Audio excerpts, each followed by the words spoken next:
જય શ્રી કૃષ્ણ, રાધે રાધે. વૈષ્ણવ, આજે આપણે આંબા મોરી અને હળદર આ શિયાળામાં જ આવતી હોય છે, તો આપણે આખું વરસ કેવી રીતે સ્ટોર કરી શકાય એ આપણે જોવાનું છે આજે. તો હળદર છે, અહીંયા લીલી હળદર છે 1/2 કિલો, અને આંબા મોરી એટલે સફેદ હળદર, આંબા મોર હળદર જેને કહેવાય, એ બી 1/2.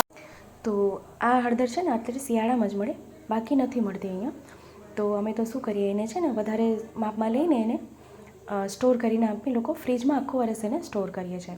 તો પહેલાં હળદરની છાલ કાઢીને એને પહેલાં જલમાં એક સાઈડ રાખી દઈએ.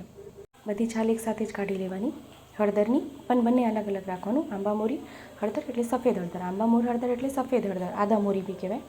એ બંને વસ્તુ અલગ અલગ જ રાખવાની. આપણે એકસાથે કરવું હોય તો બી ચાલે, પણ શું પીળું થઈ જશે, બીજું કંઈ નહીં. એટલે આપણે અલગ અલગ રાખીએ તો વધુ સારું. તો એની બી છાલ કાઢી લઈએ.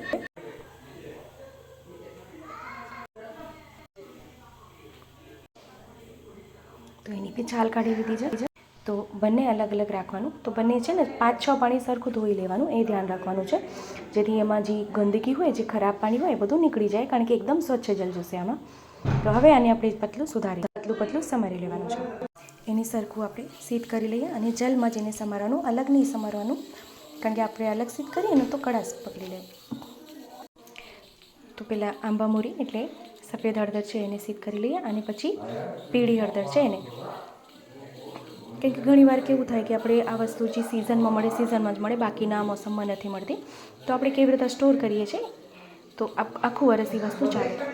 પછી એને 5-6 પાણી ફરીથી એને સરખું ધોઈ લેવાનું, અને એમાં હવે સ્વચ્છ જલ ફરી નાખવાનું. કેટલું? જેટલી એમાં હળદર ડૂબી જાય એટલું જલ નાખવાનું છે એમાં, એ ધ્યાન રાખવાનું છે બંનેમાં, પીળી હળદરમાં અને સફેદ હળદરમાં.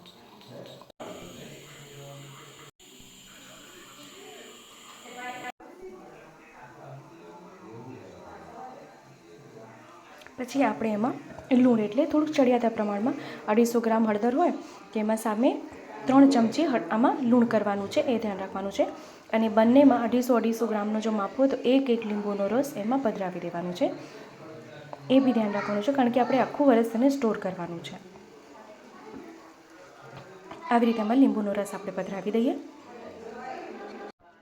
પછી આપણે છે ને એને કાચની બરણીમાં ભરીને ફ્રીજમાં રાખી દેવાનું, જેનાથી આખું વરસ એના ટેસ્ટમાં બી ફેર નહીં પડે, અને એના કલરમાં બી ફરક નહીં પડે, અને પોચી નહીં પડશે. મેઇન વસ્તુ એ છે કે આ સોફ્ટ નહીં પડે, કારણ કે જો સોફ્ટ પડી જાય તો ખાવાનું.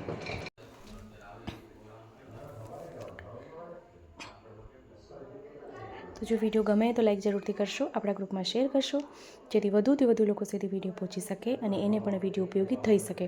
અને જો ચેનલ પર નવા આવ્યા હોય તો ચેનલને સબસ્ક્રાઈબ કરશો, બેલ આઇકન હિટ કરશો, જેથી જ્યારે બી સામગ્રીનો વિડીયો મૂકું તો આપ સુધી નોટિફિકેશન આવી જાય. તો આવી રીતે જ બંને આપણે અલગ અલગ કાચની બરણીમાં ભરીને અને સ્ટોર કરી શકાય છે. આપણે ફ્રીજમાં આખું વર્ષ આવું ને આવું જ રહેશે.